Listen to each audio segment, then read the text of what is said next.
यीशु मसीह के कादर कदूस फतामंद नाम में आप सब देखने वालों सुनने वालों की खिदमत में सलाम पेश करता हूँ। आए मेरे साथ खुदा के कलाम को हम खोलें और मैं तलावत करूँगा इस्तिशना 26वां बाब और उसकी 16वीं आयत से 19वीं आयत तक। खुदाम के कलाम मुकद्दस में यूँ लिखा है, खुदावन तेरा खुदा आज तुझको इन आयन और अहकाम के मानने का हुक्म देता है, सो तू अपने सारे दिल और सारी जान से इनको मानना और इन पर अमल करना।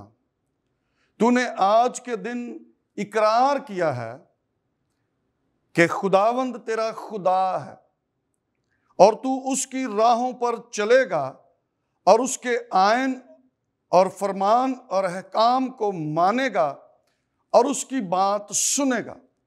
और खुदावंद ने भी आज के दिन तुझको जैसा उसने वादा किया था अपनी खास कौम करार दिया है, ताकि तू उसके सब हुक्मों को माने और वो सब कौमों से जिनको उसने पैदा किया है तारीफ और नाम और इज्जत में तुझको मुमताज करे और तू उसके कहने के मुताबिक खुदावंद अपने खुदा की मुकद्दस कौम बन जाए। खुदा के पाक कलाम का पढ़ा और सुना जाना हम सब के लिए बरकत का बायस बने। मैं खुदा बाप का शुक्रगुजार हूँ कि खुदा ने आज मुमकिन किया कि मैं गुड शेफर्ड टेलीविज़न के ज़रिए से आप तक खुदा के कलाम को पहुंचा सकूं। और मैं बिशप पौलुस और उनकी टीम के लिए भी शुक्रगुजार हूं, जिन्होंने यहाँ पर मुझे मदऊ किया कि मैं उनकी वसातत से खुदा का कलाम आप सबों तक पहुंचा सकूं। सारी बातों में जलाल हमारे खुदावंद यीशु मसीह के नाम को मिले। मेरा नाम शहबाज बूटा है और मैं assemblies of God church Nasirabad में रावलपिंडी में खुदा की खिदमत करता हूँ। आए खुदा के कलाम को आज हम सीखते हैं और मेरा जो टॉपिक है वो है खुदा के कलाम की ताबेदारी। ये बहुत ज़रूरी है कि आज मसीही जो हैं वो सुन रहे हैं लेकिन वो ताबेदारी नहीं कर रहे। सुन तो रहे हैं लेकिन अमल नहीं कर रहे। उसके लिए जरूरी है, यीशु मसीह ने बीज बोने वाले की तमसील कही और यीशु मसीह ने यह कहा कि जो अच्छी जमीन में बीज गिरा ये वो है जो कलाम को सुनते समझते और फिर वो उस पर अमल करते हैं और वो ही 100 गुना 60 गुना 30 गुना फल लाने का सबब बनते हैं। इसलिए हमें सिर्फ सुनने वाले नहीं बनना, बल्कि उस कलाम को समझकर उसके मुताबिक अपनी जिंदगियां बसर करनी है। हमें खुदा की ताबेदारी करनी है और फिर खुदा का जलाल हमारी जिंदगियों के अंदर जाहिर होगा।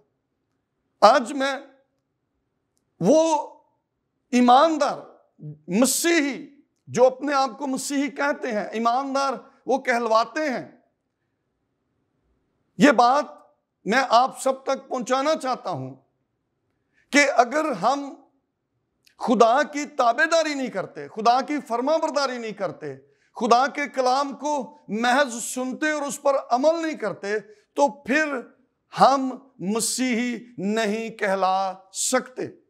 खुदा का बंदा मुकद्दस सैमुअल जब साउल बादशाह ने हुक्मदुली की तो उसने पहला सैमुअल 15वें बाब की 22वीं आयत के अंदर लिखा है, सैमुअल ने कहा, क्या खुदावंद सोख्तनी कुर्बानियों और ज़बियों से इतना ही खुश होता है जितना इस बात से कि खुदावंद का हुक्म माना जाए। देख फर्मा बरदारी कुर्बानी से और बात मानना मेंढों की चर्बी से बेहतर है। अगर हम खुदा की ताबेदारी नहीं करते, हम उसके कलाम पर अमल नहीं करते, तो फिर हम मसीही नहीं है। मसीही वो है, क्रिश्चियन वो है, क्रिश्चियन का मतलब है जस्ट लाइक क्राइस्ट।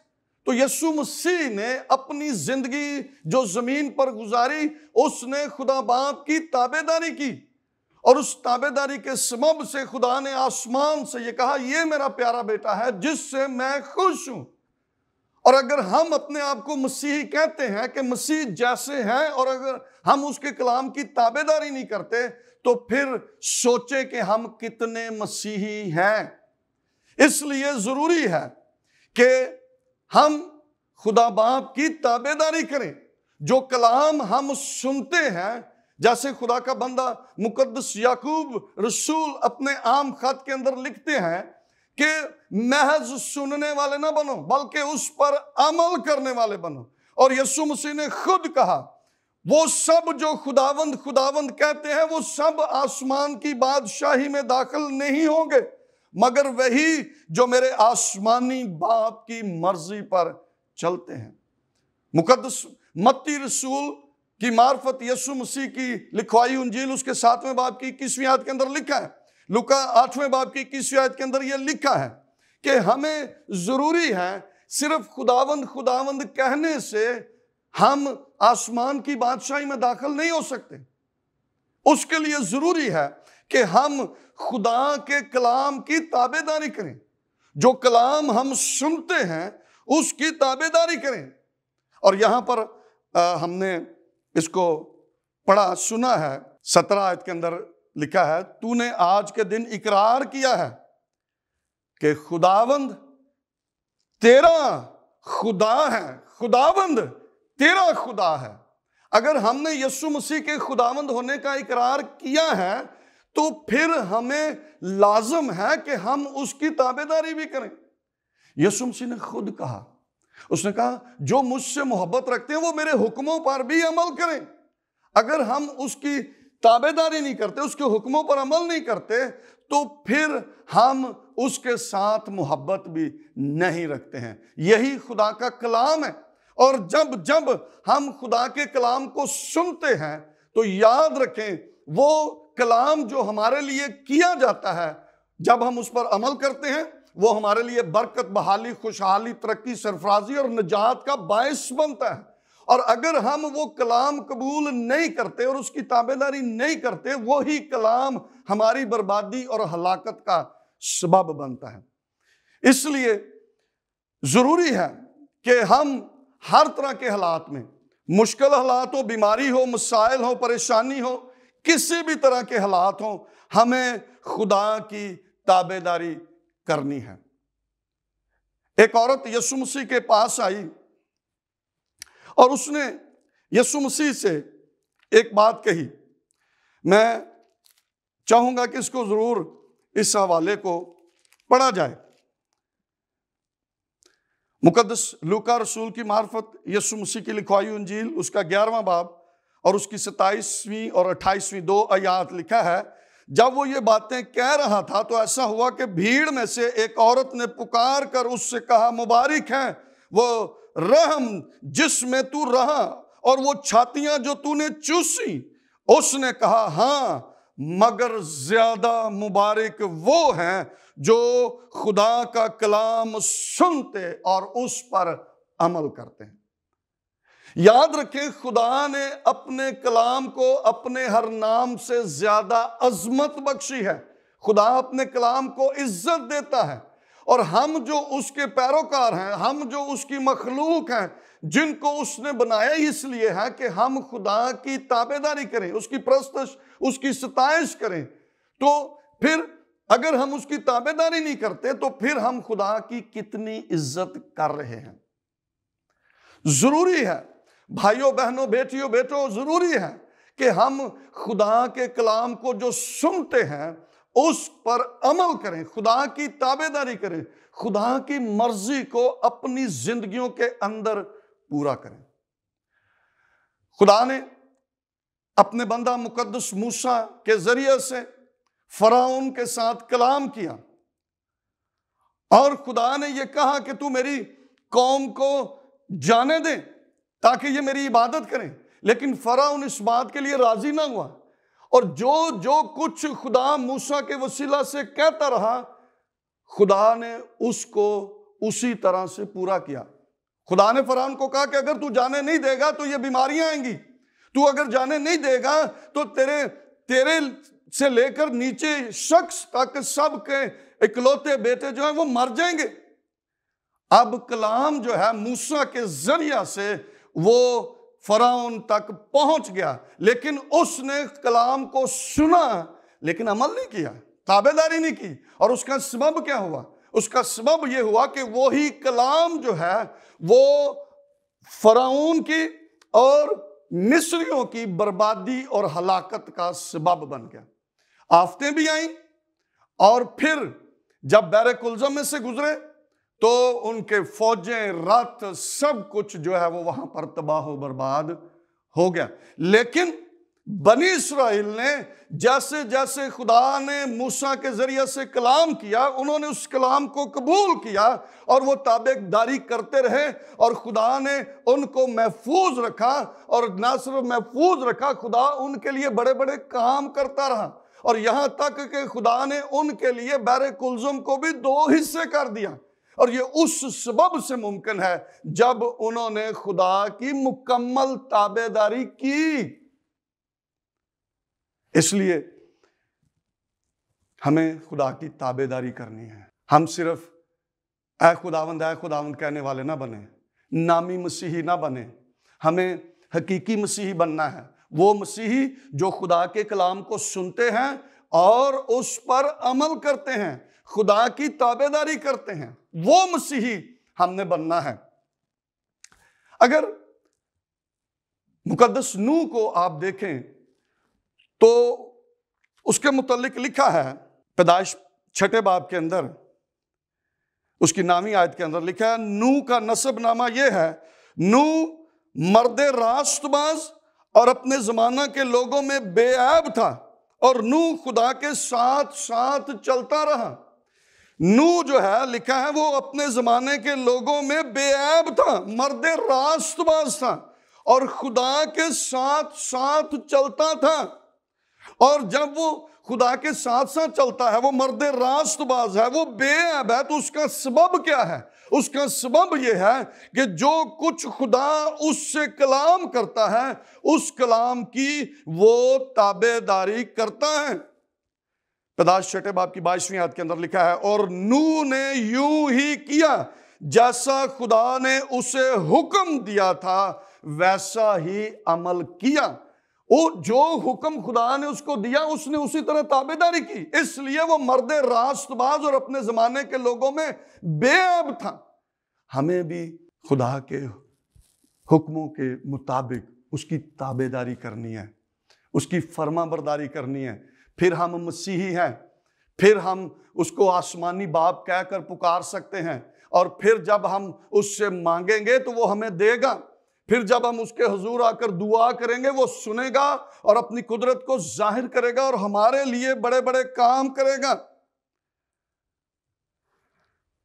बाज लोगों का यह ख्याल है कि वो कलाम तो नूह के साथ किया गया था, या वो मुकद्दस इब्राहिम के साथ किया गया था। मगर याद रखें, अब्रानियों का मुसन्नफ इस बात को बयान करता है कि खुदा ने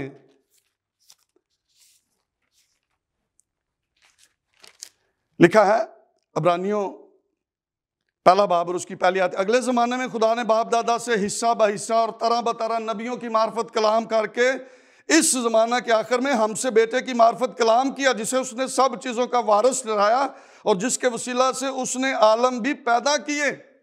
खुदा कलाम करता रहा नबियों के वसीला से, और फिर आखिर में अपने बेटे के वसीला से उसने कलाम किया। और ये कलाम वो हमारे लिए करता है ताकि हम उस कलाम के मुताबिक चलें और बरकत पाएं और निजात को हासिल कर सकें। इसलिए ये कलाम उनके लिए भी था और आज ये हमारे लिए भी है। और जब तक यीशु मसीह आ नहीं जाता, ये कलाम उसी तरह काम करता रहेगा। और उन सब के लिए जो इस कलाम को सुनते हैं, खुदा की ताबेदारी करना उन पर लाजम है। खुदा ने मूसा से कलाम किया और यशुआ ने जो कुछ खुदा ने मूसा के साथ कलाम किया उस सब पर अमल किया। उसने ये नहीं कहा कि ये तो खुदा ने मूसा के साथ कलाम किया था, मेरे साथ नहीं। लिखा है यशु, इसको यशुआ भी कहते हैं, यशु भी कहते हैं। यशु 11वां बाब और उसकी 15वीं आयत के अंदर लिखा है, जैसा खुदावंद ने अपने बंदा मूसा को हुक्म दिया था, वैसा ही मूसा ने यशुआ को हुक्म दिया और यशुआ ने वैसा ही किया। और जो जो हुक्म खुदावंद ने मूसा को दिया था, उनमें से किसी को उसने बगैर पूरा किए ना छोड़ा। बेशक खुदा ने मूसा से कलाम किया था, लेकिन यशुआ ने उन सारी बातों को, उन सारे अहकाम को जो मुकद्दस मूसा की मार्फत उस तक पहुंचे थे, उसने उन सब पर अमल किया। और यही उसकी कामयाबी और सरफराजी और वादे की सरजमीन में दाखिल होने का सबब भी था। लेकिन याद रखें, अगर तो हम खुदा के कलाम की ताबेदारी करते हैं तो फिर वो कलाम हमारे लिए बरकत, बहाली, खुशहाली, तरक्की, सरफराजी का सबब होगा। वो कलाम हमारी निजात का बायस बनेगा। लेकिन वो कलाम अगर हमने ना सुन भी लिया और उस पर अमल नहीं किया, ताबेदारी नहीं की, तो याद रखें वो कलाम हमारी तबाही और बर्बादी का सबब बन जाएगा। ताबेदारी के वसीला से हम खुदा के वादों को अपनी जिंदगी में पूरा होता हुआ देख सकते हैं। बेशक खुदा के वादे हाँ के साथ हैं और ताबेदारी से हम अपने मसाइल में से निकल सकते हैं, परेशानियों पर गालिब आ सकते हैं। ताबेदारी से हम हमेशा की जिंदगी में दाखिल हो सकते हैं। हमेशा की जिंदगी से पहले रुकावटें, दुख हैं, मुसीबतें हैं, लेकिन इन सब के अंदर हमें खुदा की ताबेदारी करनी है। हालात आएंगे, कहीं पर भी ये नहीं लिखा कि यीशु मसीह के पीछे चलने के सबब से हमें खुशहाली ही मिलती रहेगी। कहीं पर यह नहीं लिखा कि कोई बीमारी नहीं आएगी। कहीं पर यह नहीं लिखा कि हम मसाइल में से नहीं गुजरेंगे, बल्कि कलाम तो यह कहता है कि उन सब के लिए मुसीबतें हैं, मसाइल हैं। लेकिन अगर हम ताबेदारी करते हैं, खुदा उन सारी मुसीबतों में से, मसाइल में से, परेशानियों में से, बीमारियों में से अपने कलाम की कुदरत से हमें निकालेगा और हमें ये तौफीक बख्शेगा कि हम गवाही दें और लोगों के लिए बरकत का बायस बने। लेकिन ये उस वक्त होगा जब हम खुदा के कलाम की ताबेदारी करेंगे। ये कलाम उन सब के लिए है जो सुन रहे हैं, और जो सुन रहे हैं उनके लिए लाजम है कि अब वो ताबेदारी करें। अगर वो ताबेदारी नहीं करेंगे तो जैसे मिस्री फराउन और उसकी फौजें जो हैं वो हलाक हो गए, वो तबाही और बर्बादी का शिकार हो गए। लेकिन बनी इस्राएल ताबेदारी के सबब से उन सारे हालात में से निकले, बाहिफाजत बहरे कुलज़म में से भी गुजर कर पार चले गए, वादे की सरजमीन में दाखिल हो गए। वो सब कुछ खुदा के कलाम की ताबेदारी के सबब से था। लेकिन अगर हम खुदा के कलाम की ताबेदारी नहीं करेंगे तो याद रखें, फिर यही कलाम हमारी तबाही और बर्बादी का बायस बनेगा। खुदा हमें बचाना चाहता है, खुदा हमें महफूज रखना चाहता है, खुदा हमें बरकत देना चाहता है, खुदा हमें हमेशा की ज़िंदगी में दाखिल करना चाहता है। इसलिए वो कलाम करता है ताकि हम उस कलाम को सुनकर उसकी ताबेदारी करें और हमेशा की ज़िंदगी में भी दाखिल हों और हम बरकत भी पाएं और हमारी ज़िंदगियों से उसके बेटे यीशु मसीह के नाम को इज्जत और जलाल भी मिलता रहे। यूना ने जब नैनवा के अंदर जाकर मुनादी की तो याद रखें, अगर नैनवा के लोग उस कलाम को, उस खुशखबरी को ना कबूल करते ताबेदारी ना करते तो याद रखे उन सबों ने हलाक होना था। लेकिन उन्होंने खुदा के कलाम को सुना और ताबेदारी की, और इसके सबब से पूरा नैनवा जो है वो बच गया। उसकी वजह यह है कि उन्होंने खुदा के कलाम को सुना और उस पर अमल किया, ताबेदारी की, और इसके सबब से खुदा ने उनको जिंदगी बख्शी, खुदा ने उनको बहाल किया, खुदा ने अपना जलाल जाहिर किया, खुदा ने अपनी कुदरत को जाहिर करके उनको सलामती बख्शी। हमारा खुदा बदला नहीं है, हमारा खुदा वही खुदा है।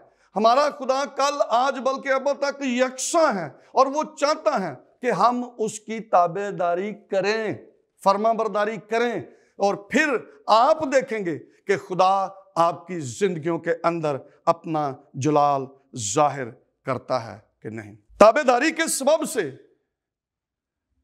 यरीहो की दीवार गिर गई।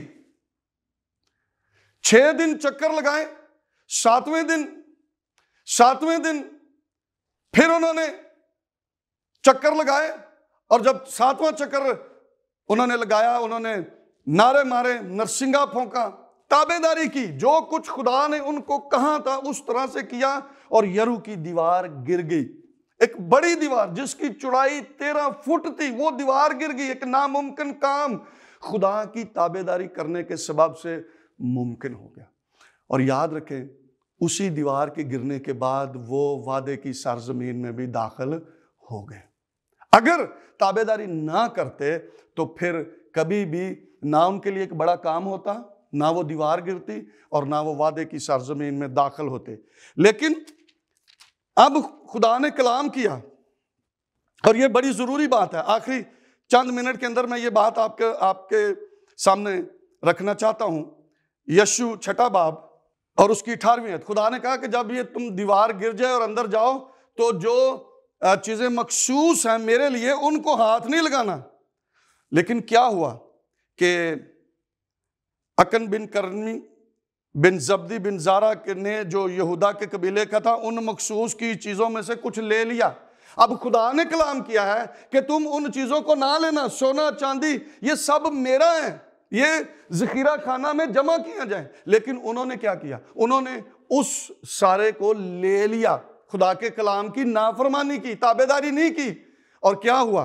उसका सबब क्या हुआ? यीशु 6 बाब 7वें बाब के अंदर लिखा है,